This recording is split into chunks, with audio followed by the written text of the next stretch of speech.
মই ইতিমধ্যে পঞ্চম শ্ৰেণীৰ বৃত্তি পৰীক্ষাৰ প্ৰশ্নৰ উত্তৰৰ 1 আৰু 2 দিলোঁ। এবাৰ 3 নম্বৰ অংকটো 40 সংখ্যাটোৰ পূৰ্ণ উৎপাদকত প্ৰকাশ কৰিব দিছে। এতিয়া 40 সংখ্যাটো পূৰ্ণ উৎপাদকত প্ৰকাশ কৰিব লাগিলে আমি কি কৰিব লাগিব?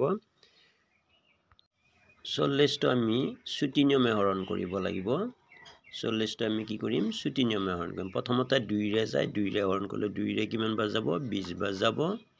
আকৌ 2ৰে 10 বাৰ যাব, 2ৰে 5 বাৰ যাব। আমি এনেকৈ হৰণ কৰিলোঁ। কৰাৰ পিছত উৎপাদক বুলি ক'লে 2 পূৰণ 2 পূৰণ 2 পূৰণ 5, কিন্তু পূৰ্ণ উৎপাদক বুলি ক'লে এটাকে পূৰ্ণ উৎপাদকত 1ৰে হৰণ যায়। গতিকে 1 আমি কিবা দিম? 40 equal to 1 into 2 into 2 into 2 into 5 এনেকৈ আমি কি কৰি দিব লাগে? পূৰ্ণ উৎপাদকত ভাঙিব লাগে।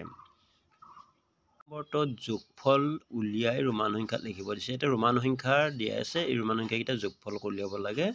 গতিকে আমি এইটো উলিয়াব লাগিলে x মানে 10 আৰু ইয়াতে 1 4 মানে 4, অৰ্থাৎ 10 10 20, 20 4 কিমান? 24। গতিকে 24 লিখিম।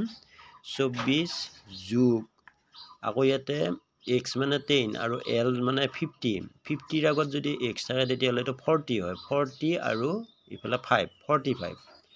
গতিকে আমি কি লিখিলোঁ? 45 লিখিলোঁ। আকৌ ইহঁত দুটা যোগ কৰি দিয়া। 4 5 9, 4 2 কিমান? 6, 69। 69 এটা হ'ব লাগিলে আমাৰ 50। আমি 50টো কিহেৰে সূচাই জানি ল'ব লাগিব। এইটো মই এনেই ভাঙি দেখুৱাইছোঁ। 50 প্লাছ 10 প্লাছ 9 এই বস্তুটো হয়।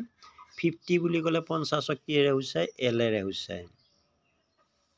50ক কিহেৰে সূচায়? এলেৰে সূচায়।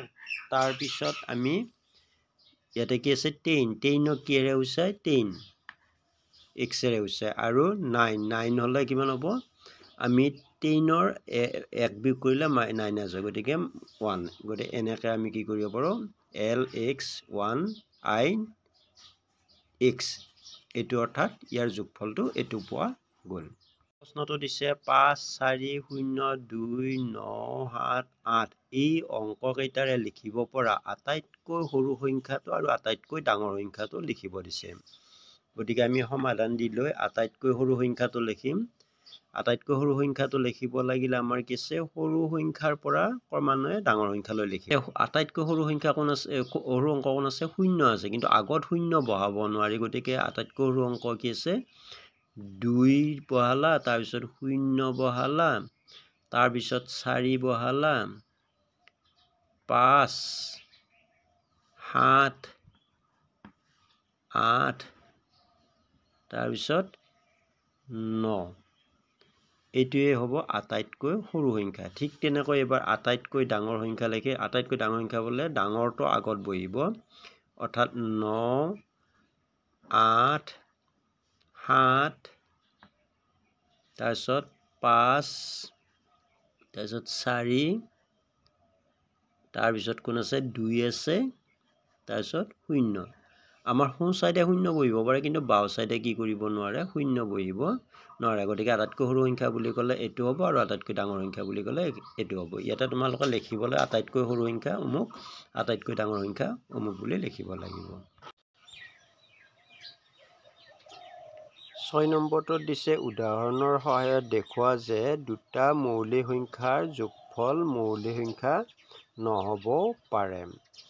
এতিয়া আমি এইটোত কি কৰিব লাগে? মৌলিক সংখ্যা বুলি ক'লে 2 3 5 7 এইবিলাক মৌলিক সংখ্যা। যেনে 2 আৰু 3 মৌলিক সংখ্যা, 2 3 যোগ কৰিলে 5, 5টো মৌলিক সংখ্যা। কিন্তু 5 3 আৰু 5, 3টো মৌলিক সংখ্যা, 5টো মৌলিক সংখ্যা। 3 আৰু 5 যোগ কৰিলে কিমান হয়? 8, 8 কিন্তু মৌলিক সংখ্যা নহয়। গতিকে আমি উদাহৰণ দিব পাৰোঁ 3 যোগ 5 সমান 8, 8টো মৌলিক সংখ্যা নহয়। এনেকৈ আমি ইয়াৰ উত্তৰটো কৰিব পাৰোঁ। মই তাৰপিছত 7 নম্বৰটো চুটি হৰণ পদ্ধতিৰ 40 আৰু 56ৰ গ সা গু নিৰ্ণয় কৰা। এইটো মই এতিয়ালৈ বৰ্তমান কি দিলোঁ?